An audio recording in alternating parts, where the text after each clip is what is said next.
Le viager, c'est vrai, a mauvaise presse. Il y a eu, d'abord, l'idée qu'on parle de la mort, qu'on parle ouvertement de la mort, du décès de quelqu'un. C'est normal, ça rebute. C'est pas facile parce que ça met face à une certaine, à une réalité.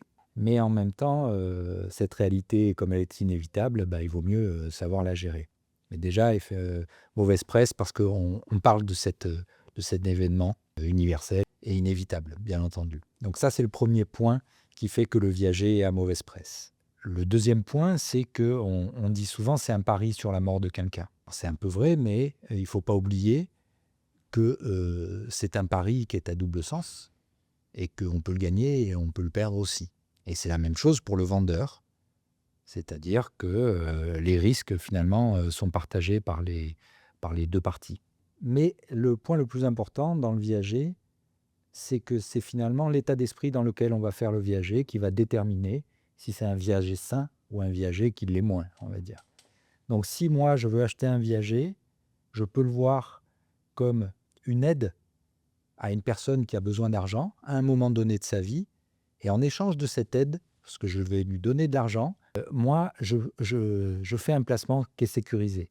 Actuellement, la pierre, l'immobilier reste toujours la valeur refuge depuis des années et des années, hein. Si vous regardez, l'évolution de l'immobilier depuis les années 50, malgré des accidents de parcours, on est toujours sur une courbe qui est, largement, ascendante.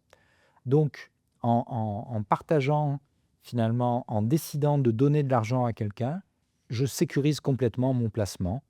Et si je suis un bon chef de famille, on va dire, et que je fais ce placement, je ne désire pas forcément la mort de la personne.